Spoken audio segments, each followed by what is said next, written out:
Shalom saudaraku yang dikasihi oleh Tuhan Yesus Kristus. Kebenaran firman Tuhan kita saat ini berjudul Tempat yang Layak. Baiklah, mari kita siapkan hati kita. Mari kita berdoa. Allah Bapa kami yang ada di dalam kerajaan sorga, kembali saat ini Bapa kami mau mempersiapkan hati kami. Kami mau duduk diam di kaki Tuhan. Kami mau mendengarkan kebenaran firman-Mu. Bapa, berbicaralah bagi kami. Roh Kudus memberikan kami hikmat pengertian supaya kami dapat mengerti akan kebenaran firman Tuhan ini. Dan ketika kami mengerti, kami mau hidup seturut firman-Mu ya Bapa. Di dalam nama Tuhan Yesus Kristus kami berdoa. Haleluya. Amin. Saudaraku yang dikasihi oleh Tuhan Yesus Kristus, tanpa kita sadari, ketika kita menjalani hidup di dunia saat ini, kita diperhadapkan pada dua pilihan. Pilihan itu tentu pilihan yang berdampak pada kehidupan kita nanti setelah kita berada di balik kematian. Nah saudaraku, pilihan itu adalah tempat yang layak dan tempat yang tidak layak.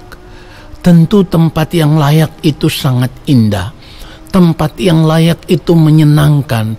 Tempat yang layak itu membahagiakan. Tempat yang layak itu membuat kita bisa menikmati sukacita dan kebahagiaan yang tiada taranya. Dan kita akan hidup dalam damai sejahtera yang tak terkatakan karena semuanya begitu indah. Dan tempat yang tidak layak, di tempat yang tidak layak ini saudaraku, tentu orang-orang yang berada di sana akan mengalami penderitaan yang luar biasa, akan mengalami siksaan yang luar biasa, akan mengalami sengsara yang luar biasa saudaraku. Dan itu sangat-sangat menyakitkan. Nah saudara, kalau kita diperhadapkan untuk dua pilihan ini, saudara mau memilih yang mana? Tentu setiap kita akan berkata, saya mau memilih tempat yang layak. Kenapa demikian saudaraku? Sebab manusia pada umumnya ingin menikmati apa yang disebut sebagai kebahagiaan hidup. Nah saudara, pilihan hidup itu sesungguhnya saat ini sedang ditawarkan kepada kita sebagai orang percaya. Di mana saat ini kita diperhadapkan kepada dua pilihan hidup yang bisa kita nikmati. Tentu bukan untuk hari ini, bukan untuk hidup di dunia ini, namun untuk hidup di balik kematian nanti. Dan saudara yang dikasihi oleh Tuhan Yesus Kristus, sebenarnya tanpa kita sadari dari cara hidup kita, kita sudah menentukan pilihan itu bagi kehidupan kita. Bagaimana caranya kita menentukan pilihan itu? Dari cara hidup kita saat ini, dari apa yang kita lakukan saat ini, dari apa yang kita pikirkan saat ini. Nah saudaraku, tentu semua orang ingin menikmati tempat yang penuh dengan kebahagiaan hidup, dengan damai sejahtera yang tak terkatakan. Tetapi ingat baik, saudara, untuk menikmati kebahagiaan hidup yang penuh dengan kemuliaan yang tak terkatakan itu, kita tidak bisa mendapatkannya secara gratis. Artinya, ada harga yang harus kita bayar saat ini ketika kita hidup di dunia ini.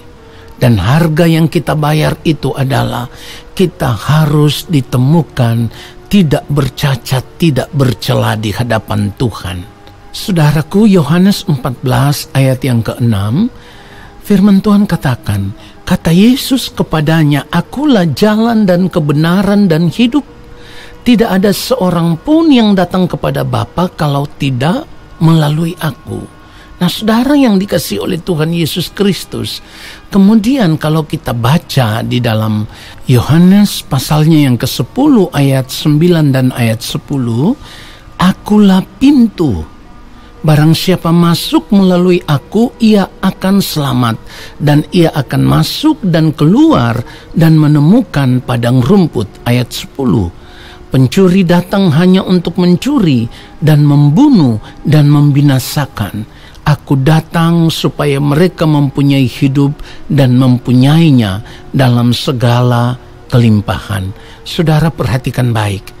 Ini artinya selain Tuhan Yesus, tidak ada orang lain yang bisa memberikan kepada kita kebahagiaan hidup yang kekal. Kenapa demikian? Karena tempat yang layak yang hendak kita tuju itu adalah rumah Bapa yang kekal, yaitu kerajaan Allah Bapa di sorga yang disediakan bagi orang-orang yang mengasihi Dia, bagi orang-orang yang hidup takut akan Allah, bagi orang-orang yang hidup saat ini hanya untuk melakukan kehendak Allah Bapa di sorga. Kalau firman Tuhan katakan, Akulah jalan dan kebenaran dan hidup, artinya tidak ada jalan lain untuk bisa sampai kepada tempat yang begitu luar biasa yang diimpikan oleh semua orang percaya, bahkan oleh para rasul dan para nabi. Nah, saudaraku, semua orang merindukan kerajaan Bapa di surga, tetapi untuk bisa diterima sebagai anggota keluarga kerajaan Allah Bapa di surga, sekali lagi ada harga yang harus kita bayar. Dan harga yang harus kita bayar itu adalah segenap hidup kita harus ditemukan berkenan di hadapan Bapa, harus ditemukan serupa seperti Tuhan Yesus Kristus.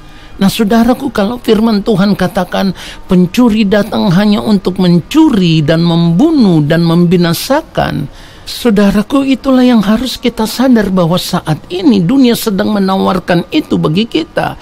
Iblis sedang menawarkan itu bagi kita. Kenikmatan hidup dunia itu sedang ditawarkan saat ini, dan banyak orang percaya tenggelam di dalamnya.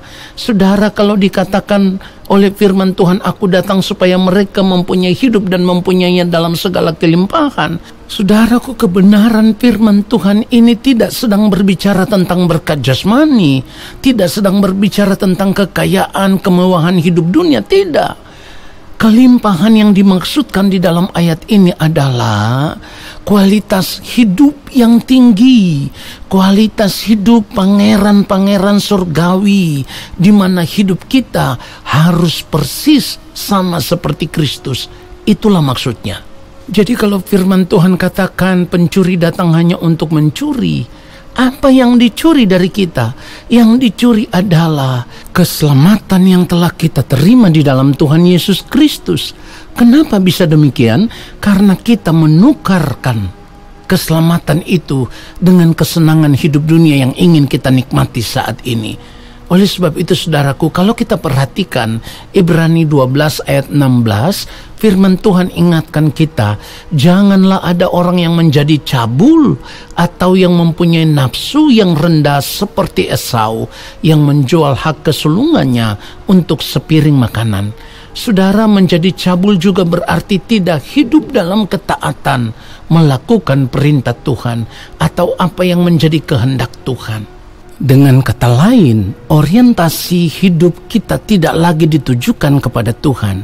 Kalau orientasi hidup kita tidak ditujukan kepada Tuhan, maka kita akan dibawa kepada kebinasaan. Sama seperti Esau, ia tidak punya lagi kesempatan untuk memperbaiki dirinya.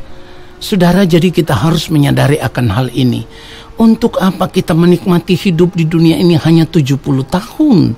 Menikmati kesenangan hidup dunia, tetapi pada akhirnya ketika kita kembali kepada Allah Bapa di surga, kita akan terbuang di tempat yang tidak layak, di dalam kebinasaan kekal.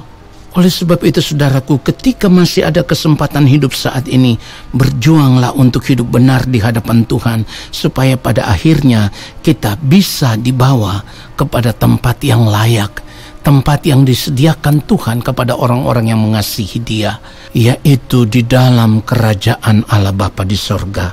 Tuhan Yesus memberkati kita semua. Haleluya. Amin.